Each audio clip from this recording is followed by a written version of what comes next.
Hey folks, Peter here. We are back with some more electric football. Today we're actually going to go over tweaking bases and how you can get a little more performance just by reshaping these prongs a little bit. That's what I just did here real quick. Nothing too fancy. Now compare that to a untouched base there. Do you see a difference in those prongs?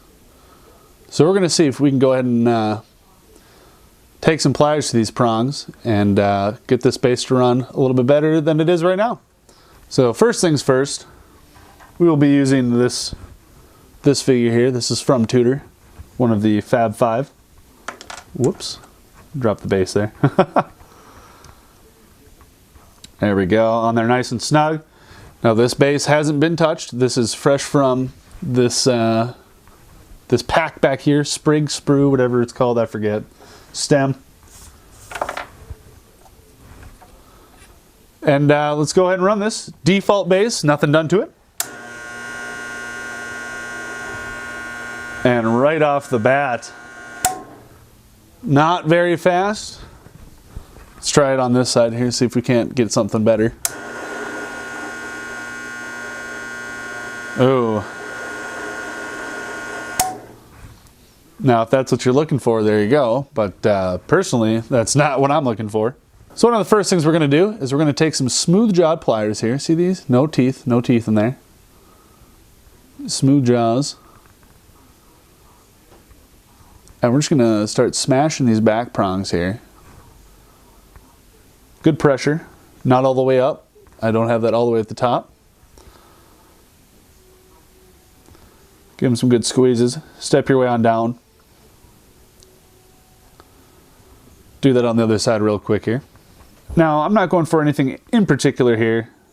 I'm just kind of doing a little bit of an overview so you can have some idea of how this all works and how just working with these bases, you can get them to run exactly how you want to. Now, as far as getting a rookie base like this to turn, as opposed to one of these dial bases where you can actually adjust where the prongs are facing in the front from one of these dials. I'm not exactly sure how you want to position these, but you know, you buy a pack of these and you can kind of mess with the prongs a little bit how you want. And you know, you can make some fun stuff happen with these, that's for sure. So once again, I'm just going through here, squeezing those back prongs. Now, I haven't touched the front ones at all.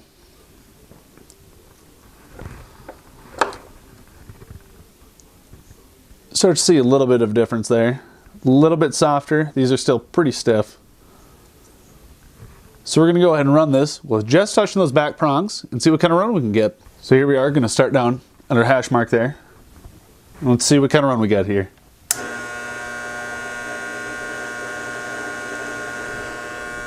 Well, I can already tell you right off the bat that is a lot better run than that. We're running from the other side just to make sure we got some consistent results here. Should be coming over this way, possibly. Oh, nope, it's going to turn on me. It's turning. All right. This is a bit of a dead zone on this board. This is a Tudor 500. Boards nowadays run a lot better, and bigger sizes, different sizes. You can find a whole bunch of different sizes. But this one I like to work with just so I have a consistent results. I know this area here runs pretty jumpy, so if I were to put this right here on the 40, see how jumpy that was? It was pretty jumpy there. So what we did to those back prongs with the pliers, we're going to go ahead and repeat on the front. Just going just quick. Real quick here. Like I said, I'm not trying to get too involved with this. Just kind of giving you an idea. Like I said before. You got to do this for at least 11 players. And then if you have an offense and a defense, you have to do it for your defense team as well. And then if you got different players, you can get all sorts of in-depth here. So there we go, we smash those front prongs real quick. Run it on our board again here. See what kind of run we get this time.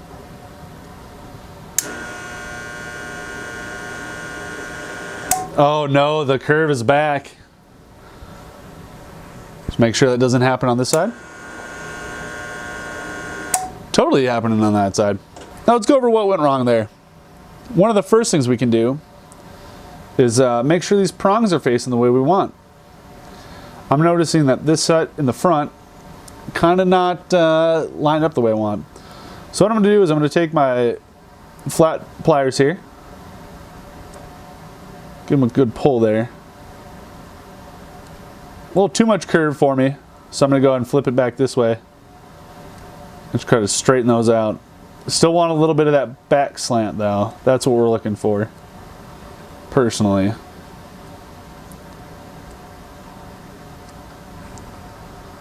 There you go, slanted back.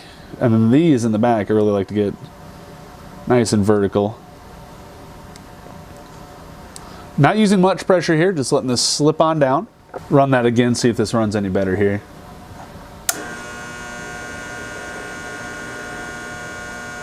Staying in between the lines there. Dead zone right here on the board. And then this should finish off pretty well there. There we go. Run it back here, see if we can't get a nice straight line again. Once again, going through that dead zone there, so that's to be expected. A little bit of a turn. I do have a dent on this board too. And finishing off the run there. Not bad, not bad. I definitely do have a dent right in the center of the board there. This board's got character, let's just put it that way. So next what I'm going to do here, to get some more performance out of this, is I'm going to go in with the needle nose pliers and take each individual prong there. Again, we're not going all the way up to the top. And just start smashing that, grabbing, moving. Yeah, you really want to kind of give it the old radish here, you know what I mean? Can you see a difference in that back set now? This side's getting almost no gap in between there. A couple more good squeezes there. Do this other side and we'll run it again. This is where you start to really flatten them down. Is when you go in and start working with each individual prong. And again, just for the sake of this video, I'm kind of going fast. I'm not trying to get anything in particular here. There we go, back prongs done. For now. Run that again here, see if we can't get some more speed out of that.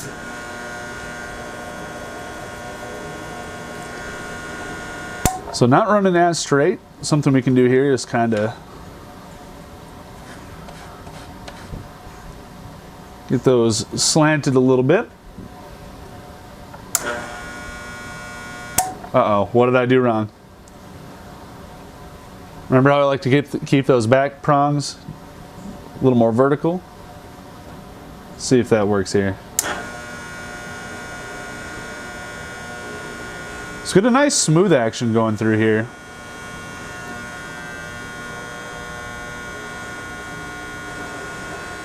There we go. Decent line there.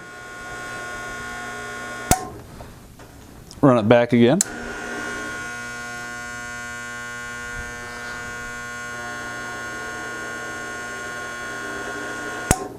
So this seems to be turning to the left a little bit. A little bit of fuzz on there too. So I'm going to do the needle nose pliers on the front prongs, and then I do have one more set of pliers that I want to mess with today. Here we go. Now if you are looking for a little more in-depth on how to get bases tweaked up properly, definitely do some searching on YouTube. You'll find it. I don't want to shout out any coaches directly, personally, by name, because I don't want to, mainly I don't want to forget anybody, but there are definitely some great coaches out there that have a lot of experience on me. But as long as I can get some info out there, bring some awareness to electric football, I'm going to call it a success. There we go. Once again, this is just a little quick example. Get those prongs going here.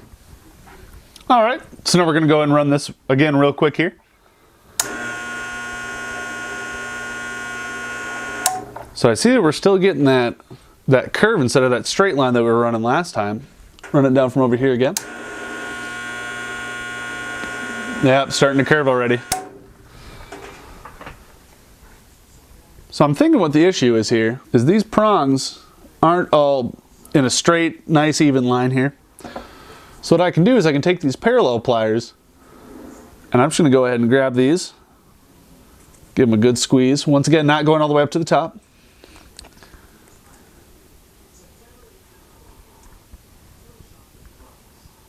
And that should get us pretty close to even there. Definitely gives us flatter prongs, I would say. I could be totally making that up. A little bit of a placebo effect. Go back in here and kind of get those nice and even there. Let's see if that does anything. Check these back prongs too. Been a while since we messed with those. Can't put all the blame on the front ones, huh? There you go, good squeezes there. We're going to take our flat nose there. I'm just going to grab these front prongs. Try to get some uniformity there. Once you get all the prongs relatively uniform, you should be getting some pretty decent runs here. Granted that your board's running all right. And I'm starting to wonder if there's some sort of magic sorcery happening right in this spot that always cuts us left. But let's go ahead and line up right on this 20 in a rather straight formation here.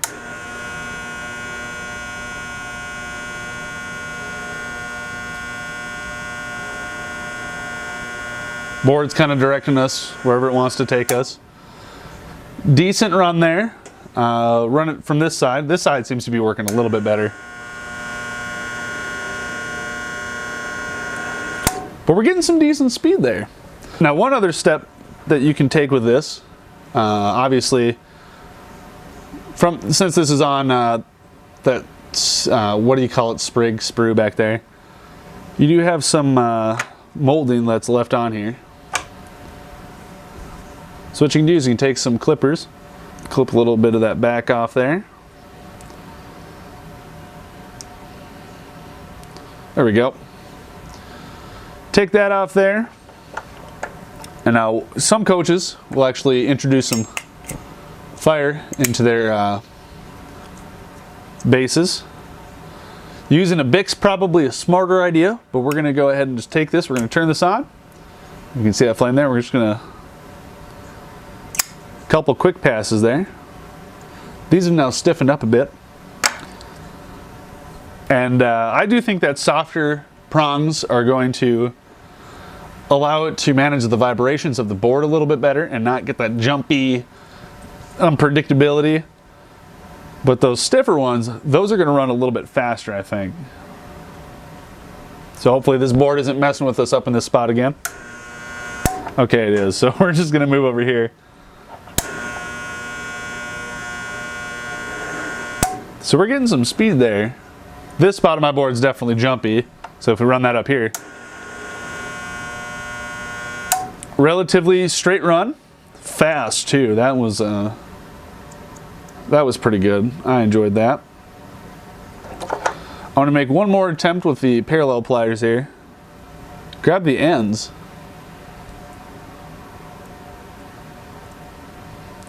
See if we can't just squeeze those all into a line there. Same on the front. Can be a little bit of a risky move there. But just making sure your prongs are all in order there. Definitely helps. Not the most uniform, but decent, pretty decent. Prong length seems to be fairly consistent across the board. We're just gonna run from over on this side. Wow, there must be something on my board. I'll have to look into that a little bit here. I could sit here all night messing with this. I'd say that's a pretty good place to end it. Gives you a pretty basic overview. Let me show you.